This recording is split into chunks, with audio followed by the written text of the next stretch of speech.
कुंभ मेला आस्था और भक्ति का एक भव्य आयोजन भारत की सांस्कृतिक विरासत में एक महत्वपूर्ण स्थान रखता है।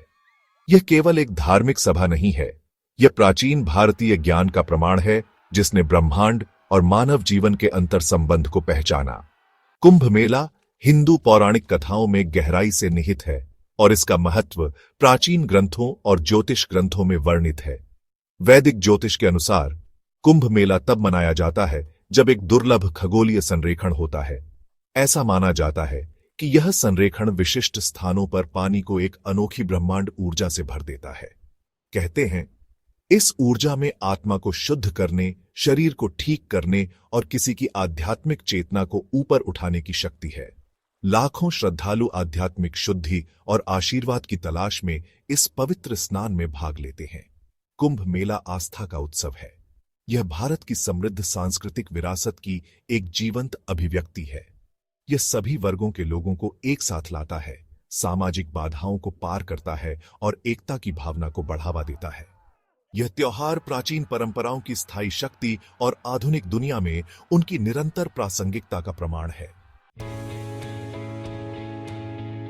कुंभ मेले का समय और स्थान खगोलीय गतियों, विशेष रूप से बृहस्पति, सूर्य और चंद्रमा की स्थिति से जुड़ा है। मेला तब मनाया जाता है जब बृहस्पति एक विशिष्ट राशि में प्रवेश करता है और यह खगोलीय विन्यास लगभग हर 12 वर्षों में होता है। महाकुंभ प्रयागराज में तब होता है जब बृहस्पति मेष राशि में होता है। अर्धकुंभ हरिद्वार में तब आयोजित किया जाता है जब बृहस्पति कुंभ राशि में होता है।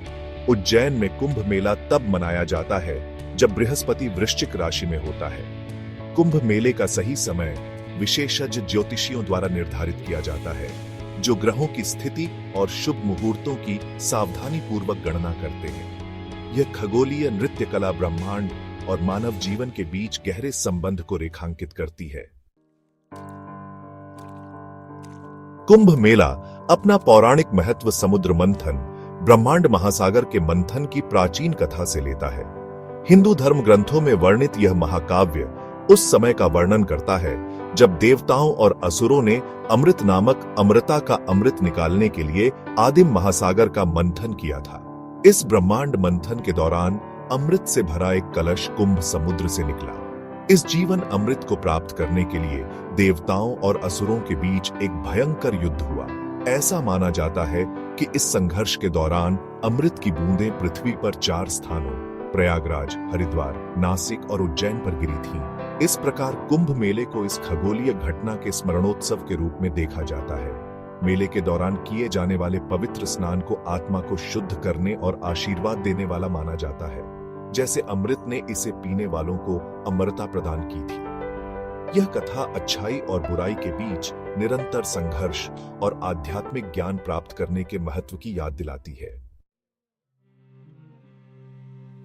जहां कुंभ मेला आस्था और पौराणिक कथाओं में गहराई से निहित है, वहीं यह विज्ञान, विशेष रूप से पानी के गुणों के बारे में प्राचीन भारतीय समझ में भी दिलचस्प अंतर्दृष्टि प्रदान करता है। प्राचीन भारतीय ऋषियों ने जीवनदायिनी शक्ति के रूप में पानी के महत्व को पहचाना। यह समझ कुंभ मेले को विशिष्ट समय और स्थानों पर आयोजित करने की प्रथा में परिलक्षित होती है। ऐसा माना जाता है कि यह पानी के जीवन पुष्टि गुणों को बढ़ाता है। आधुनिक वैज्ञानिक अनुसंधान ने भी पानी के रहस्यों का पता लगाना शुरू कर दिया है। अध्ययनों से पता चला है कि पानी में अपने पर्यावरण से जानकारी को अवशोषित करने की क्षमता होती है। जापानी वैज्ञानिक मसारू इमोटो का काम, जिन्होंने पानी के क्रिस्टल पर मानव चेतना के प्रभावों का अध्ययन किया, ने इस संबंध में काफी ध्यान आकर्षित किया है। हालांकि कुंभ मेले की मान्यताओं के वैज्ञानिक आधार को पूरी तरह से समझने के लिए और शोध की आवश्यकता है, इस परंपरा के भीतर अंतर्निहित प्राचीन ज्ञान हमें ब्रह्मांड, पानी और मानव जीवन के बीच गहरे अंतर संबंध पर विचार करने के लिए आमंत्रित करता है। कुंभ मेला संक्षेप में आस्था की शक्ति, ब्रह्मांड के रहस्यों और जीवन की हमारी यात्रा में आध्यात्मिक ज्ञान प्राप्त करने के महत्व की याद दिलाता है।